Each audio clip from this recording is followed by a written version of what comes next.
안녕하세요. 사연 읽어주는 남녀입니다. 오늘도 와주셔서 감사드리며 그럼 오늘의 사연 바로 소개해드리겠습니다. 구독자 여러분 안녕하세요. 저는 44살 여성입니다. 혹시 생모하는 분에게서 잘하셨거나 생모가 아닌데 자식 키우신 구독자님 계실까봐 제 사연 적기가 조심스러운데요. 물론 세상에는 자기가 낳은 자식보다 더 훌륭하게 전처 자식 키우시는 아름다운 분들 많으시다는 거 압니다. 그런데요, 세상에는 정말 그 누구도 어쩔 수 없는 그 무언가가 있나 보더라고요. 구독자님들 혹시 이런 이야기 들어본 적 있으세요? 보리죽을 먹어도 생모에게서 자라면 살이 찌고 산의 진미를 먹고 자라도 계모 밑에서 자라면 생모에게 자란 아이보다 살이 덜 오른다는 말이요. 저는 이런 비슷한 이야기를 어디 이야기책에서 읽었었나 예전에 우리 친할머니인가 외할머니인가 뚜렷하게 기억은 안 나는데 분명 두 할머니 중 한 분께 들었을 것 같아요.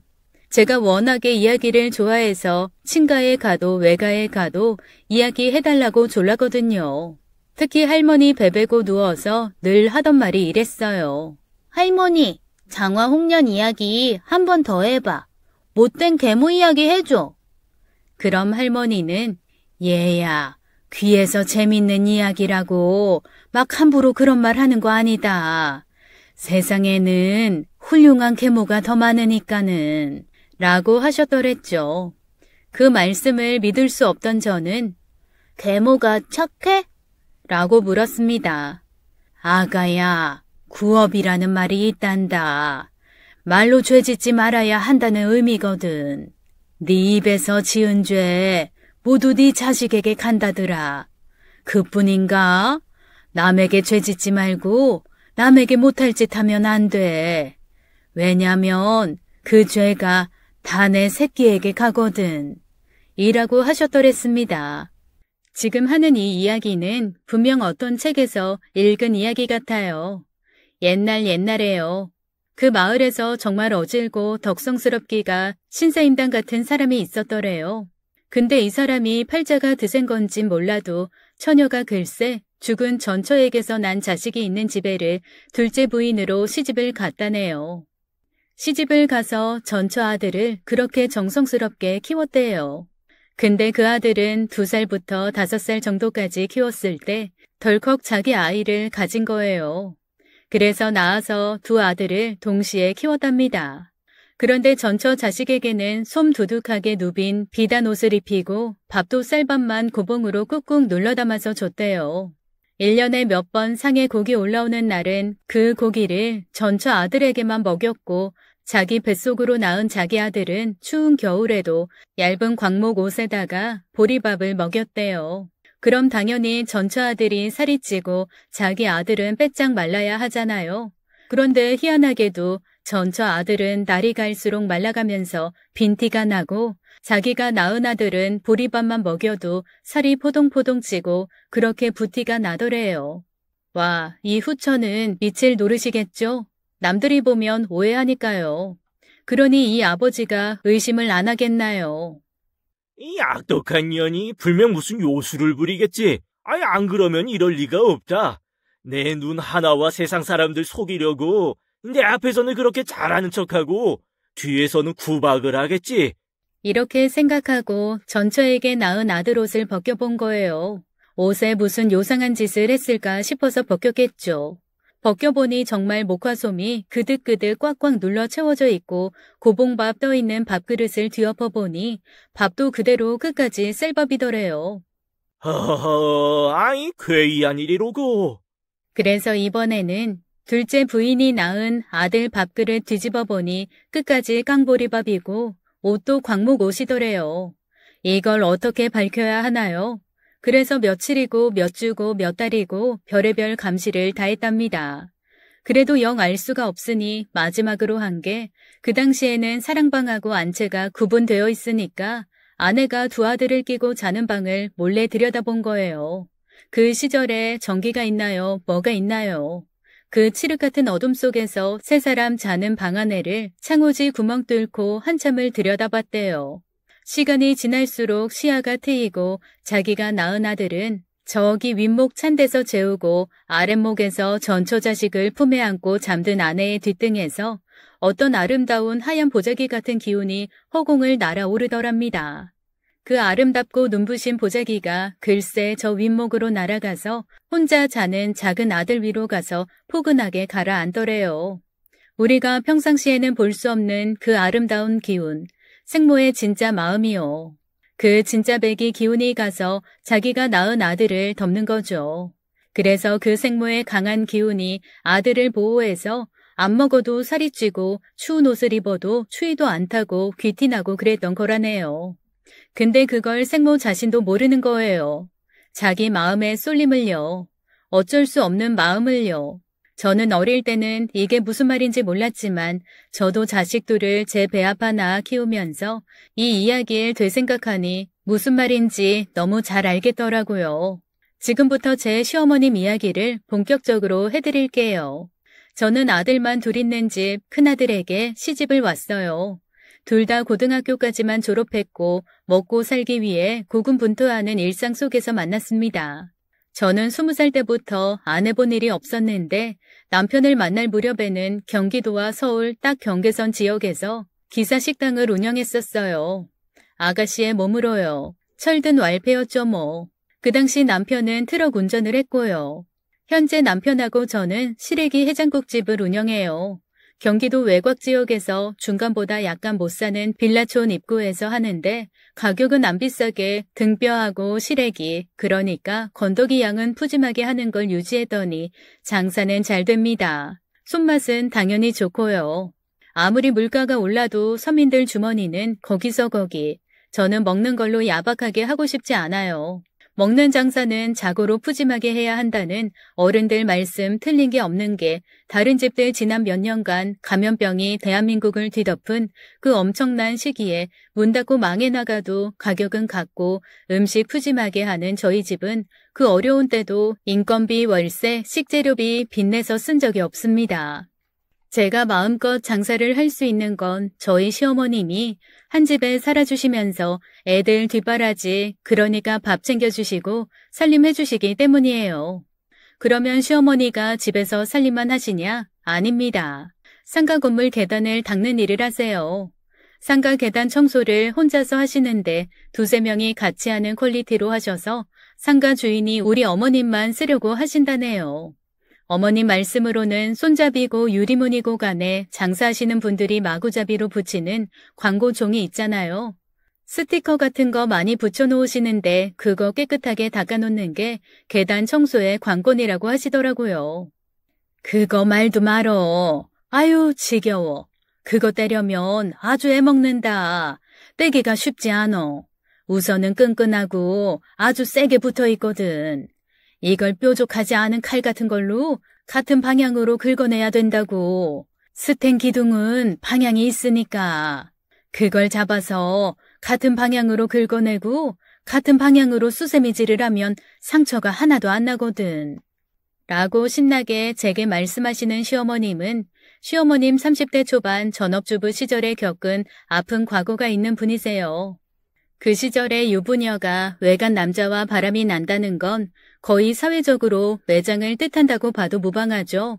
저희 시어머님 팔자에 도화살이 들었다고 하시네요. 도화살은 홍염살하고 좀 다른데 그냥 자신은 가만히 있는데 이성이 끼는 거죠. 그런데 그 바글바글한 이성 속에서 늘 혼자 외로운 게 도화살이랍니다. 어머님은 시아버님께 시집 오기 전 처녀 때 아주 많이 좋아했던 남자가 있으셨대요. 그런데 부모님의 반대로 헤어지고 부모님이 정해주신 혼처인 우리 시아버님께 시집 오셨다고 하더라고요. 마음속에 다른 남자가 이미 있었지만 이미 정해진 운명 순응하며 사셨다고 합니다. 그러니 아들 둘을 낳으셨겠죠. 시아버님은 도배 일을 하셨는데 언제나 말이 없고 가정밖에 모르시는 좋은 가장이었다고 합니다. 그런데 불행하게도 남성으로서의 매력은 하나도 없는 분이셨나 봅니다. 음식 싫은 건 윗목에 밀어버리고 안 먹으면 되는데 싫은 사람하고 사는 건 정말 못할 노릇이라면서요. 그래도 싫은 정도까지는 아니었는데 시어머님은 아버님과 사는 재미가 없으셨던 거죠.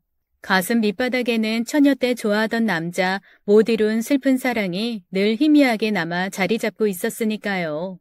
그러나 시어머님은 아들이 둘 있으니 아이들 바라보며 사셨다고 합니다. 그런데 말입니다. 우리 남편 6살 때 동네에 떠돌이 약장수 팀이 들어왔다네요. 시어머님은 동네 안악들과 거기 구경 갔다가 차력을 하는 남자가 우리 시어머니 예쁘장한 외모에 반해서 며칠을 죽자사자 하셨답니다. 그렇게 억지로 어떻게 하셨나 봐요. 그 시절은 지금 같지 않아서 당한 여자 잘못이지 가해자인 남성은 사실 얼마든지 떳떳하게 고개 들고 다닐 수 있는 세상이었으니까요. 게다가 그 차력한다는 놈이 참 매너 더럽기가 그지없던 게 이미 버린 몸 자기 따라가서 자기랑 살림 살자고 했답니다. 시어머님께서 자식 두고 못 간다고 하니까 동네에 소문을 낸 거예요. 소문 내면 제대로 못 살 테니까요. 정말 저런 인간도 남자라고 남자 이름 달고 있던 옛날 세상이 너무 싫습니다. 저희 시아버님 귀에까지 들어갔대요. 순하고 말없는 사람이 무섭더라고. 시아버님은 야구 방망이 들고 그놈 찾아 마을 방 며느리를 쫓아가시다가 도중에 포기하시고 집에 돌아와 한 방에 시어머니를 내쫓으셨대요. 못 나가겠다고 한 번만 용서해달라고 남편 대신 6살 먹은 아들 다리 부여잡고 매달리는 시어머니. 여보, 용서해줘요. 2살 박이 상훈이 아직도 제 좀 먹어야 잠드는 애예요. 아시잖아요. 상훈이 봐서 참아주세요. 네? 여보, 한 번만 용서해줘요. 게다가 우리 엄마 용서해달라고 우는 6살 제 남편의 그 정경은 차마 눈뜨고는 못 볼 지경이었다고 합니다.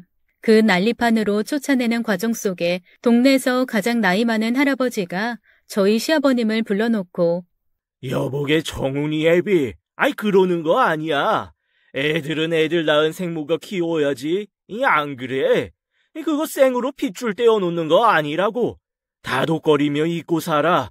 아이 물론 알지. 나도 남잔데 남자로 그걸 어떻게 잊겠어.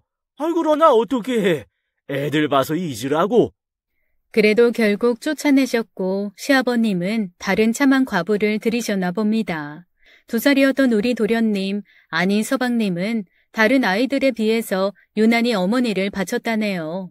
엄마를 잠시도 안 보면 우는 아이, 그 2살 박이 작은 아들을 이 과부가 재우려고 껴안고 자는데 글쎄 우리 도련님, 아니 서방님이 젖을 더듬다가 어린 마음에도 만져지는 감촉이 자기 엄마 젖이 아니니까 자지러지게 울더랍니다. 애들도 새엄마에게 정을 못 붙이고 새엄마도 이 집에 정을 못 붙이고 석 달을 못 살고 혼인신고도 안 했겠다. 자신이 알아서 도로 가시더래요. 그렇게 호라비로 어린 2 아들을 키우니 그 정경이 오죽이나 여북했겠나요. 그렇게 겨우겨우 살아가는데 2년인가 지나서 저희 시어머님이 다시 받아달라고 돌아오셨대요. 애들 보고 싶어서 못 살겠다고 우시더래요. 시어머님은 그 2년간 남의 집 식모로 들어가서 고생고생 하셨나 보더라고요. 어딜 도로 기어들어와서 받아달란 소리를 하시냐고 시아버님이 시어머님을 작사를 내시는데 울면서 작사를 내시더랍니다. 동네에서 아무도 그 누구도 말리지 않았대요. 맞을 만큼 맞고 빚을 갚아라 그 뜻이겠죠. 그리고 시아버님은 어머님께 정이 있으시니 울면서 작사를 내셨겠죠. 다시 살겠네. 저렇게 우는데. 그건 정이 있어서 우는 거지. 정 없으면 울겠나. 우리들은 그만 돌아가세. 지지고 볶고 살림을 부수든 말든. 역시 어른께서 보시는 눈은 정확해서 다음날 동네 사람들 새벽닭 울 때 깨어보니 우리 시대 기와지붕에서 밥 짓는 연기가 오르더랍니다. 지난 2년간 썰렁하던 굴뚝에서요. 가보니 눈탱이가 밤탱이 된 시어머님이 눈을 계란으로 문지르면서 마당에 비지를 하고 있으시더래요. 해벌쭉 웃으시면서요. 아이고, 이 긴 이야기를 저희 시어머님과 시어머님 새각시 때부터 친구인 동네 아줌마에게 구전으로 듣는데 참 드는 생각이 많더군요. 그때부터 저는 저희 시어머님을 좋아했던 것 같아요. 애틋하잖아요. 저는 효부는 아닌데 제 시어머니를 나름대로 마음으로 좋아하는 사람이라고 생각해요. 그러니까 어머니 입장에서 이야기를 해드릴 수밖에 없는 점 이해해 주세요.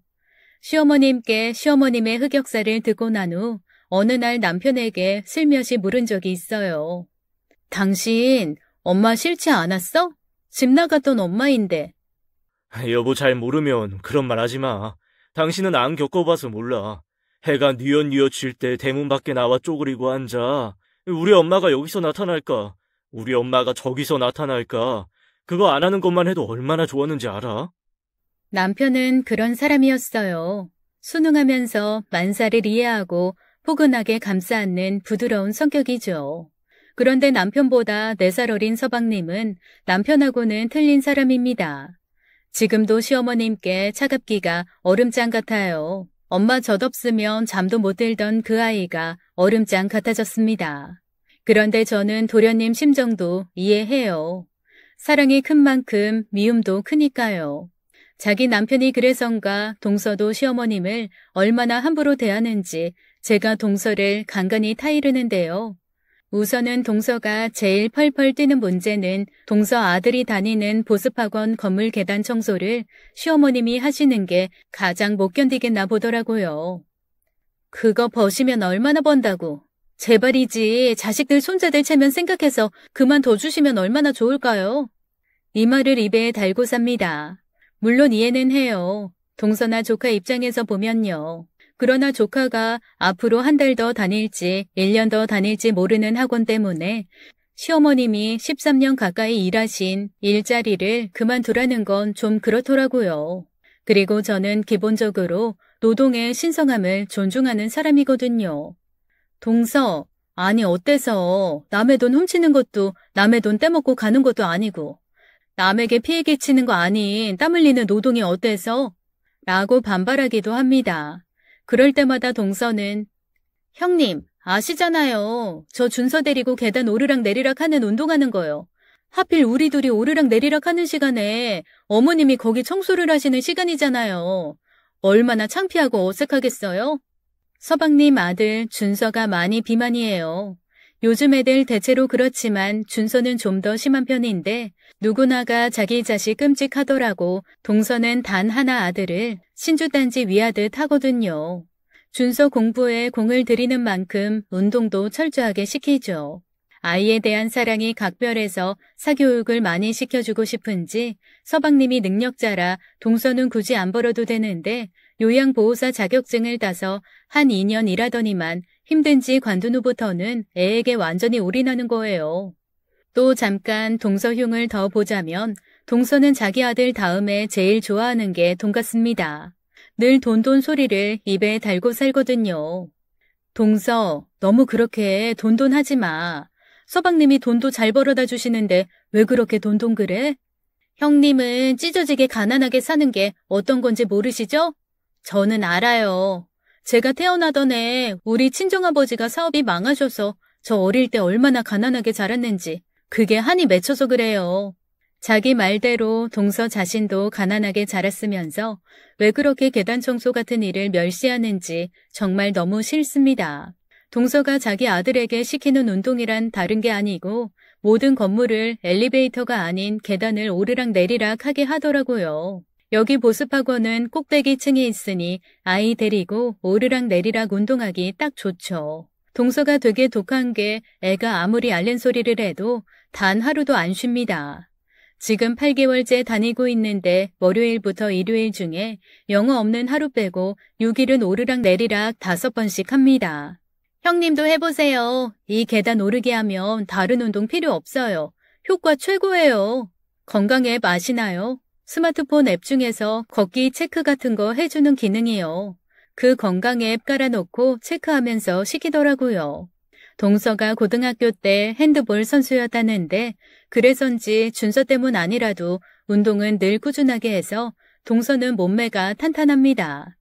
운동 열심히 하는 것만큼 인성관리도 열심히 하면 좋겠지만 또 그건 잘 못하더군요. 자식까지 낳은 사람이 어쩌면 저렇게 앞뒤 생각이나 판단을 못하는지 서방님이 자기 엄마를 불편해서 피하는 것 같으면 두 분 사이를 붙여주지는 못하더라도 입이라도 얌전히 닫고 있어야 하는데 서방님이 자기 엄마를 무시하면 자기는 그 옆에서 세네 배는 설쳐대며 시어머님께 함부로 하며 무시하는 태도란 목불인견입니다. 어머님은 아무래도 엄마라 자기 아들이 자기를 어떻게 대하든 한마음이잖아요. 우리 집에서 3달에 한 번 갖는 가족 회식에 있었던 일이에요. 생선가시를 워낙에 제대로 못 발라 먹어 아기 때부터 시어머님이 하나하나 살을 발라 수저 위에 놓아주었던 서방님. 그날 마침 어떻게 자리가 시어머님 옆자리가 서방님이었는데 서방님이 혼자서 생선을 발라먹다가 가시가 목에 걸린 겁니다.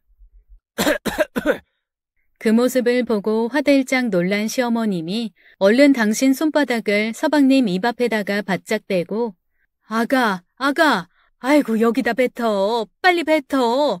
그거 가시 큰일 난다. 하시니까 서방님이 시어머님 손바닥을 툭 쳐낸 거예요. 얼마나 무안하시겠나요. 우리 모두 애들까지도 얼른 고개 숙이고 묵묵히 밥을 열심히 먹는데 이 한심한 동서가 어머님은 이의가 애예요. 도대체 왜 그렇게 이상하게 그러세요? 그러면 뭐 사이가 좀 달라질까 봐요? 오버 좀 하지 마세요. 아가가 뭡니까? 라고 하더군요. 그날 결국 서방님이 벌떡 일어나셔서 동서 먹는 상 앞쪽을 발로 차더라고요. 동서하는 폼을 보아하니 계단에서 마주치면 사람 없을 때는 그나마 인사라도 하는데 다른 사람도 그 비상구 쪽에 있으면 아예 모르는 사람인 척 하나 보더라고요. 오히려 준서 친구들이 더 사람 같습니다. 준서 학원 친구들은 엘리베이터가 안 내려와서 급할 때는 아이들답게 계단으로 다니는데 시어머님을 뵈면 준서 할머니 안녕하세요 하면서 인사를 한다네요. 그 중에 한 녀석인 호영이는 준서 못지않은 덩치인데 바로 우리 위층에 삽니다. 호영이도 요새 살을 뺀대요. 준서가 계단 걷기를 하는 걸 보고 자기도 자극받아 계단 오르내리기를 한다더군요. 어쨌든 시어머니를 바라보는 동서의 눈 속에는 기본적으로 멸시의 감정이 있는 것 같아요. 동서가 속으로 집 나갔던 시어머님도 시어머님인가? 집 나갔던 게 아니라 쫓겨났던 건데 그걸 또 제 짐작으로 동서 이렇게 생각하지? 라고 쥐어틀 수도 없는 노릇이고 그냥 좋은 말로 동서 어머님께 좀 따스하게 대해드리면 얼마나 좋을까? 서방님도 그러시지 동서까지 그러니까 중간에서 우리 부부가 민망해 죽겠어. 형님 부부는 마음씨가 태평양 같으셔서 그런지 몰라도 그 사람도 저도 그래지지가 않네요. 그 연세에 복지회관에서 만나셨으면 점잖게 운동이나 같이 하시고 차나 드시면 되지. 그게 흉측하게 뭐 하시자는 건지. 아유, 동서, 어머님 사생활을 그렇게 자식된 도리로 이러니 저러니 하는 건 좀 그렇잖아. 네, 사실 저희 어머님이 남자친구가 있으세요. 시아버님은 사실 어머님이 당시에 집으로 그렇게 돌아오셨어도 그 시대의 남성이란 뭐랄까 다른 남자랑 그랬다는 것도 문제지만 그게 온 동네에 소문이 나서 새서방 본 와이프 데리고 사는 남자라고 나를 보겠지 하는 그 자격지심이랄까 자존심이랄까 그런 것들이 적용을 해서 술을 마시는 횟수가 늘어나고 결국에는 알코올 의존까지 가셨다고 합니다. 평소에도 그렇게도 얌전하고 소심하게 도배하고 가정분이 모르는 분이 술만 자시면 들어와서 사람을 들들 볶으셨나 보더라고요. 야, 말해봐. 내가 뭐라고 안 할게. 좋았냐, 좋았어? 어떻게 해주디? 이 구름 위에 탄 것처럼 끝내주디? 한 번이야, 두 번이야? 아이, 차력하는 그 자식하고 몇 번이나 잤어? 여보, 제발 이러지 말아요. 애들이 당신이 저녁 먹는 시간에 안 들어오면 벌써 얼굴이 흑빛이 돼요. 아이, 그러니까 한마디만 해. 아이, 설마 한 번 잔 거 가지고 그놈이 그렇게 들러붙었을까? 내가 뭐라고 안 할게. 말해봐. 솔직히 말해도 괜찮아. 너 나가 있는 2년간 그놈하고 살았지? 두 분 다 지옥을 사신 겁니다. 서로 간에 못 살 세상을 사신 거고요. 시어머님은 쫓겨나시기 전보다 더욱 열심히 집안을 쓸고 닦고 해가며 10원짜리 동전 한 개에 바들바들 떨며 사셨는데 그 한 번의 흠집이 돌이킬 수 없는 상처가 되어 두 분을 지옥으로 밀어 넣은 거예요. 시아버님은 중학교 졸업 후 17살부터 시작한 도배일로 내내 무릎과 허리가 안 좋으셔서 물리치료를 받기도 하고 허리 보호대를 착용하시며 사셨는데 척추 주변 근육을 발달시키는 데는 걷기와 등산만한 운동이 없다는 소리에 한 달에 2번씩 등산을 가셨다고 해요. 그렇게 등산을 즐기시다가 산에 올라가서 술을 많이 드시고 하산길에 추락사고로 세상을 떠나신 겁니다. 입 가진 사람들은 도화살 낀 여편네가 멀쩡한 사내 하나 잡아먹었다고 입방아들을 찧었고 시어머님은 두 아들과 함께 고향을 떠나셨습니다.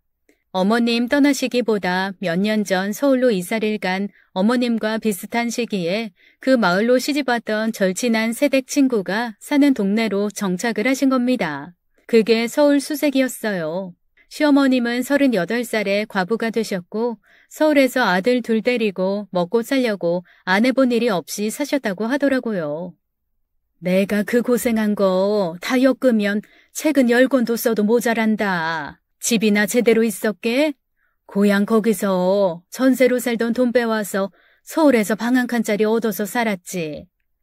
시어머님은 식당 설거지, 남의 집 도우미, 이삿짐센터, 도배 시다발이, 허리띠 만드는 공장에서 노동, 김치 공장에서 노동, 온갖 일로 두 아들을 키우셨지만 그렇게 정말 장하신 어머님이지만 젊은 날의 그 과오 한 번이 평생의 낙인이 되어 아무리 노력해도 아무것도 눈에 안 차는 불행한 어머님으로 사셨다고 해요. 자식들에게 고개 한번 제대로 못 드는 사람으로요. 그렇게 30년 넘게 깨끗하게 수절하며 사셨는데 70 간 넘은 연세에 남자친구가 생기신 겁니다. 아무리 식당 장사하는 자식들 대신에 살림을 해야 하고 자식들이 있고 손주들이 있어도 일주일에 몇 번은 계단 청소를 하는 아르바이트도 해가며 바쁘게 살아도 사람은 사람인지라 친구가 필요하잖아요. 대화 나눌 동성 친구가 필요해서 한인복지회관에서 뜻밖에도 처녀 때 좋아하던 그 첫사랑을 만나신 겁니다. 그쪽도 60대 초반에 병으로 사별, 어머님도 38살의 사고로 사별인 상태였고 몇 번 따로 만나 차를 마시고 하다 보니 예전에 그 애틋했던 연정이 다시 생겨났나 봐요. 두 분 다 아직은 남자 여자인지라 같이 호텔도 가시고 애인이 되신 겁니다. 임자, 우리 그만 합치지. 평생 떨어져서 살았는데 남은 세월 1년을 살든 일주를 살든 한 집에서 같이 있어 보자고. 나 임자 잊은 적 단 한 번도 없어. 임자도 그랬다면서 뭘 망설여? 애들이 어려워서요. 자식? 자식이 뭘 해주는데? 자식이라는 건 쥐 앞길 헤쳐나가게 키웠으면 그걸로 우리 임무는 끝난 게야. 임자는 그 자식들이 1순위지만 그 자식들은 임자를 1순위로 여길 것 같아. 그렇게 매일같이 간절하게 설득을 하시는 분 이야기를 두 귀로 듣고 한 귀로 가슴 아프게 흘려보내면서 시간을 끌다 남자분이 중풍을 맞으셨는데 시어머님이 이때부터 돌변을 하신 거예요. 가진 거라곤 집 한 채에 미국에 있는 아들이 매달 송금해주는 한 달에 150만 원뿐이 없는 분의 화장실 수발을 요강과 기저귀에 받아가며 다 하신 겁니다. 저희들은 미처 다 못 헤아리지만 가슴 깊이 평생을 묻어두고 산 첫사랑이 진정한 사랑으로 변하는 과정 아니었을까요? 게다가 노년에 만나서 더욱 애틋해진 마음이 합쳐져서 시어머님을 그분의 기저귀 수발까지 하게 만든 거 아닐까 짐작만 할 뿐인데요. 어쨌든 진정한 사랑은 사람을 변하게 하더군요.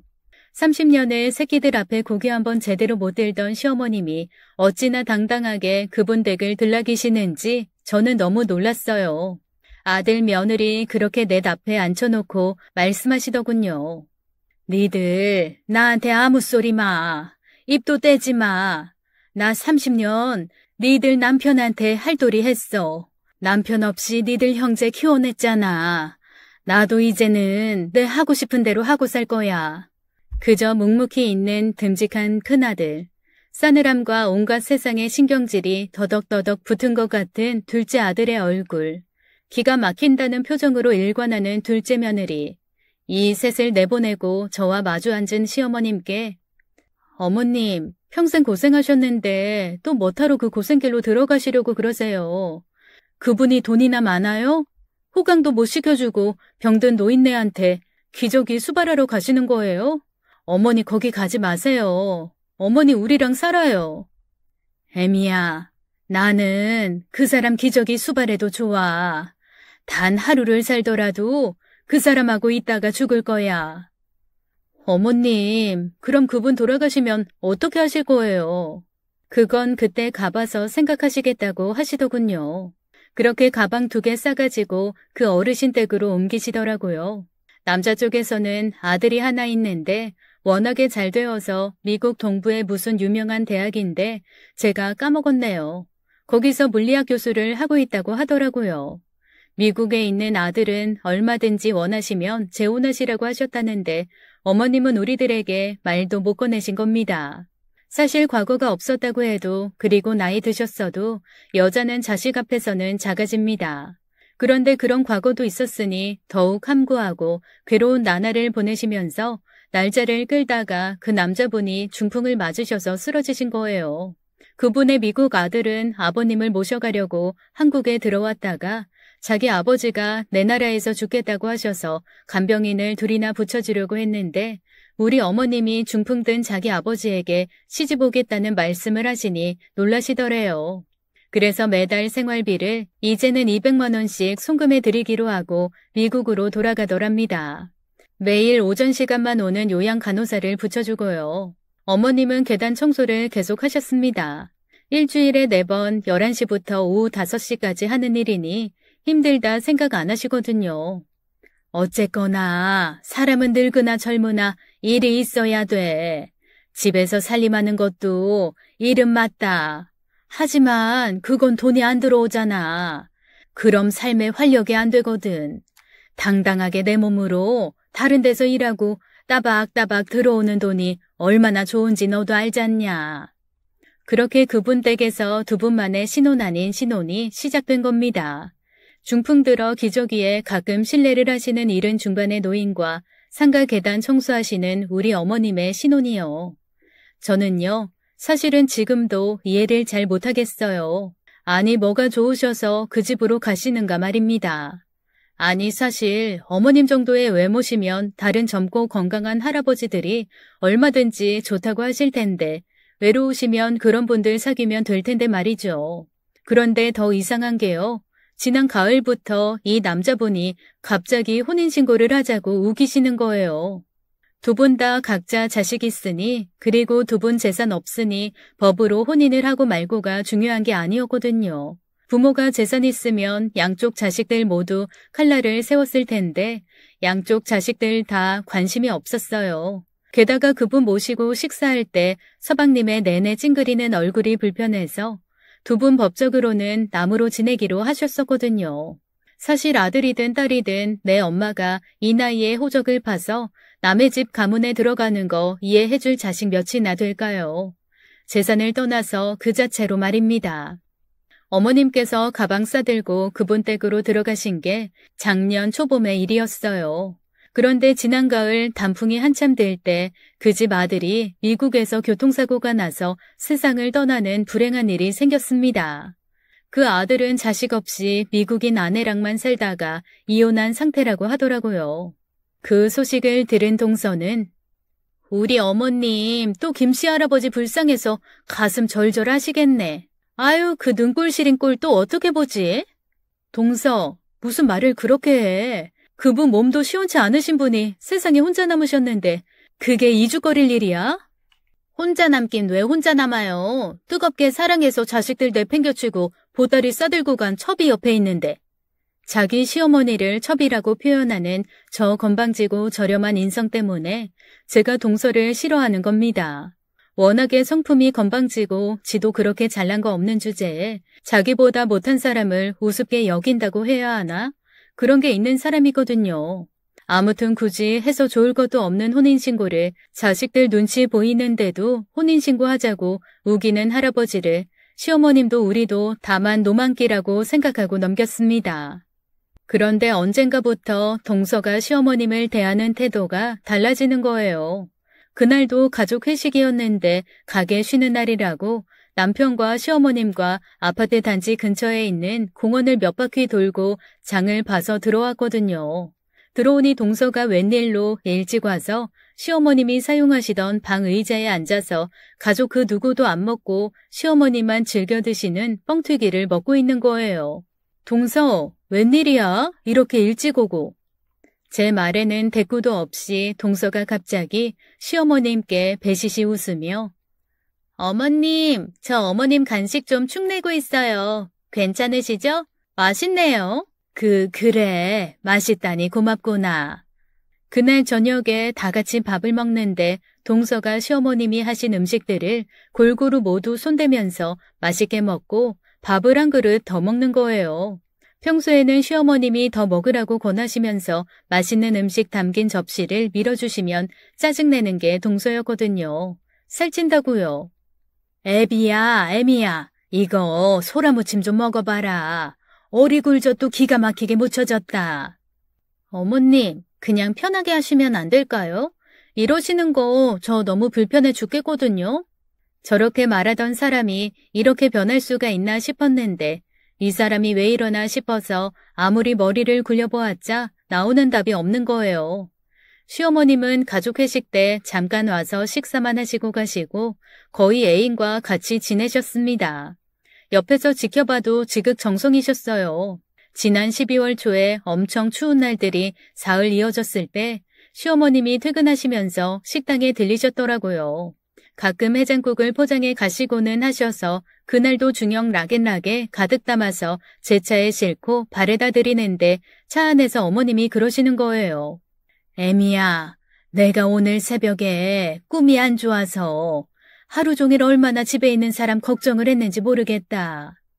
시어머님은 댁에 계신 그분에 대한 연정을 저에게 이야기하시고는 했는데요. 아마도 저를 믿을 수 있는 친구라고 생각하시는 것 같았습니다. 어머님, 왜요? 무슨 꿈을 꾸셨는데요? 나 어릴 때 친정에서 살 때 우리 집 뒤안에 개울이 있었거든.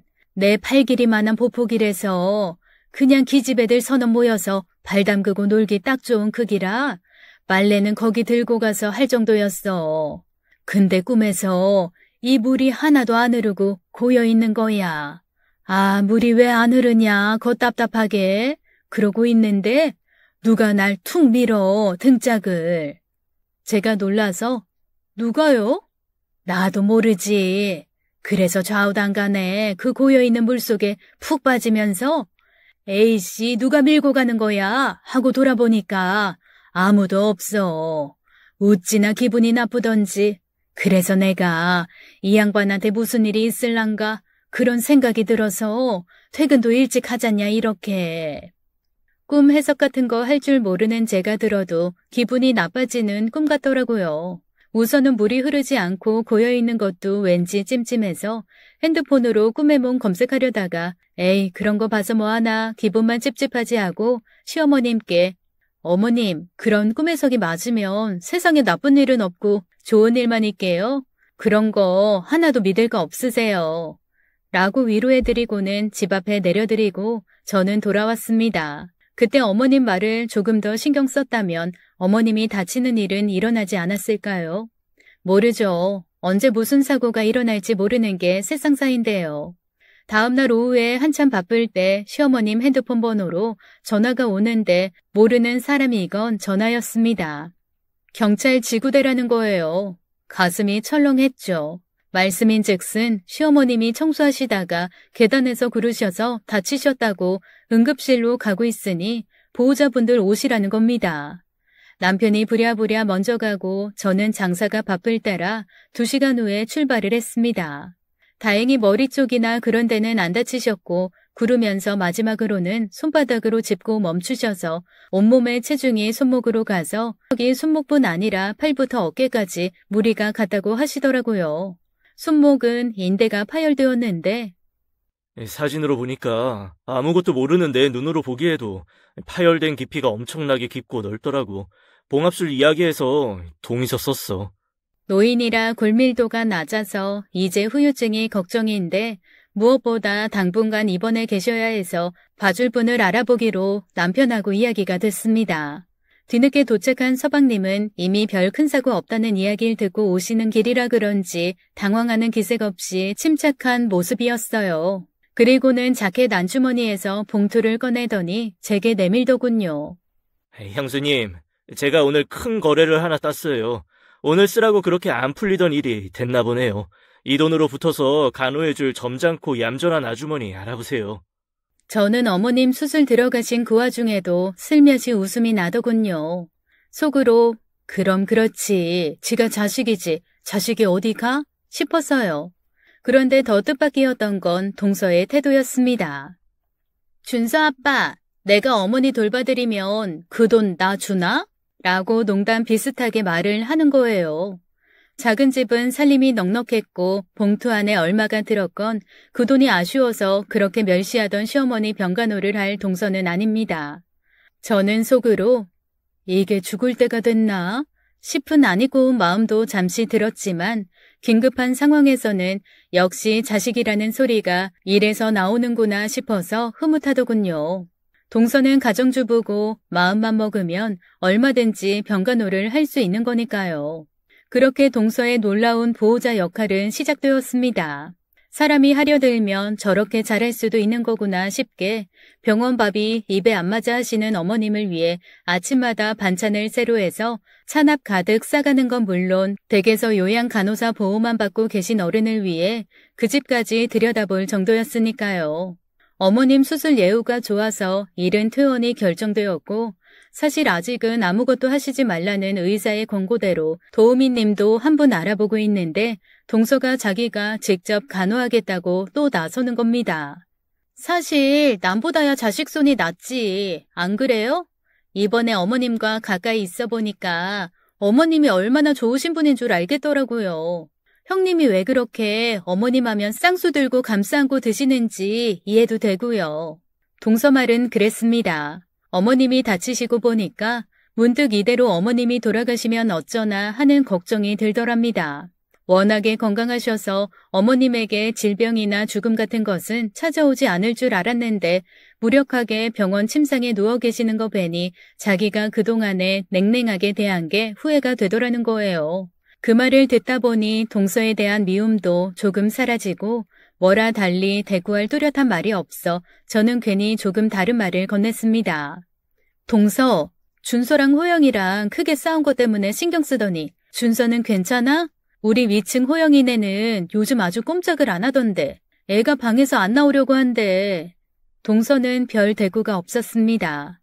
체격도 비슷하고 계단 걷기 운동하는 것도 같은 단짝 친구 두 놈이 뭐 때문에 싸웠는지 모르지만 싸운 사실도 동서에게 들은 게 아니라 위층 호영이 엄마한테 들었습니다.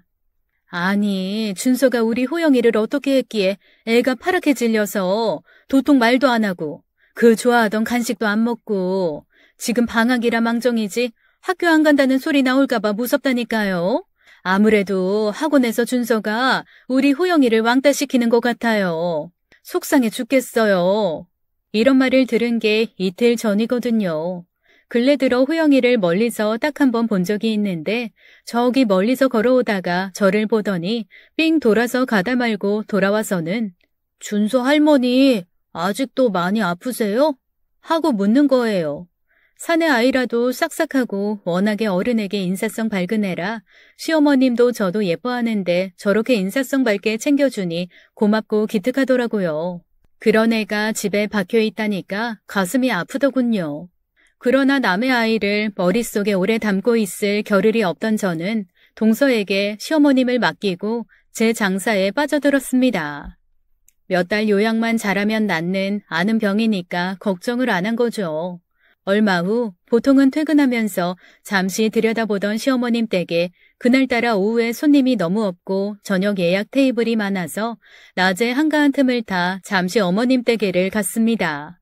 배를 눌러도 대답이 없고 안에서는 두 노인네의 엉클어진 목소리 같은 웅얼웅얼 거리는 소리만 들려오는 거예요. 걱정이 되어 제가 이미 알고 있는 비밀번호를 누르고 들어갔는데 깜짝 놀랐습니다. 어머니, 동서는 어디 갔는지 문을 안 따주고 전화도 안 받고 이게. 어머, 어머니 왜 그러세요? 네? 안방에 붙어있는 화장실 문턱에서 시어머님이 미끄러지셨는데 아예 허공을 향해 누워 계시고 그 옆에서 아저씨께서 그 어눌한 몸짓으로 시어머님을 부축해서 일으키시고 계신 겁니다. 어머님, 팔도 시원치 않은 분이 또 뭘 어떻게 하셨길래 거기서 넘어져 계세요. 아이고, 내가 속상해서. 시어머님은 잠깐 뇌진탕에 오신 것 같아서 얼른 물수건에 찬물을 적셔서 가져다가 어머니 이마에 놓아드리며 살펴보았어요. 화장실 문턱 있는데 물 한 컵 정도의 물이 쏟아져 있는 겁니다.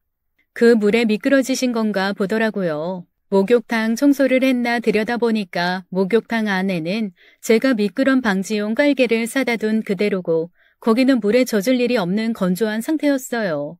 더 이상한 건 현관 쪽에 붙은 화장실 앞에도 똑같은 양의 물이 부어져 있더군요. 보통 화장실을 가면 사람들이 앞만 보고 들어가지 밑에 보고는 안 들어가잖아요. 그래서 화장실 턱 앞에 깔개를 깔아두는 거고요. 노인들 밖에서보다 집 안에서 낙상 사고가 더 많은 게 화장실 안에서라고 들었는데 딱 그 짝입니다. 그때 동서는 지구대에서 조사를 받고 있었던 거예요. 위층의 호영이가 너무 심한 우울증을 겪는 게 걱정된 호영이 엄마가 이틀 전에 심리센터를 데리고 갔나 보더라고요. 준서랑 싸운 일로 준서가 호영이를 왕따시키는 게 걱정되어 미리 예방하려고 했던 거겠죠. 가는 길에 우리 동서랑 길에서 마주쳤는데 동서가 걸어오는 걸 멀리서 본 호영이가 우뚝 멈추어 선 채로 오줌을 싸더래요. 바지에다가요. 그래서 아무래도 사태가 심상치 않다. 단지 준서 엄마라는 이유만으로 오줌을 쌀 정도면 학원에서 무슨 일이 단단히 있나 보다 더 기겁을 해서 아예 정신과를 갔더랍니다. 정신과에서는 심리센터로 가보라고 했고요. 거기서 다정하고 명민하게 이야기를 이끌어내는 선생님께 호영이가 다 털어놓은 겁니다. 그날 준선의 엄마가요. 비상구로 가더라고요. 그 아줌마는 매일 거기로 다니거든요. 계단 걷기 운동한다고요. 그런데 준서는 영어가 없는 날은 학원에 안 오는데 아줌마는 왜 있을까 궁금했어요. 사실은 어제 준서랑 싸운 거 아줌마가 저 대신 사과해달라고 하려고 그쪽으로 걸어갔어요. 동서가 비상구 문을 열고 나가지 않고 문 앞에서 한참을 서 있는 뒷모습이 예사롭지 않더랍니다. 그래서 멀리 떨어진 채로 잠시 멈칫했는데 그 찰나에 동서가 느닷없이 엄청난 속도와 괴력으로 문 손잡이를 잡고 밖으로 확 밀더니 갑자기 그보다 더 빠른 속도로 확 닫는데 그 찰나가 엄청나게 짧았다고 하네요. 순식간이더래요. 여러분, 동서가 고등학교 때 핸드볼 선수였다고 말씀드렸었죠? 이 사람들 손 악력이 장난 아니거든요. 그런데 문제는 확 여는 순간에 정말 듣기에 소름 돋는 비명이 짧게 귀에 와 닿았답니다. 바로 어머님이 계단 꼭대기 문 앞에 서 계신 그 찰나에 맞추어 동서가 저지른 일인 거죠. 그래서 호영이는 무서워서 그날로 집에 들어앉은 겁니다. 준서가 본 현장이 바로 살인 미수인 거잖아요. 심리센터 원장은 이건 그냥 듣고 끝내기에는 심상치 않다 싶어서 경찰에 연락했고 경찰은 계단 청소해주는 노인이 그날 다쳐서 병원에 실려갔다고 건물 관리인의 증언을 받은 거죠.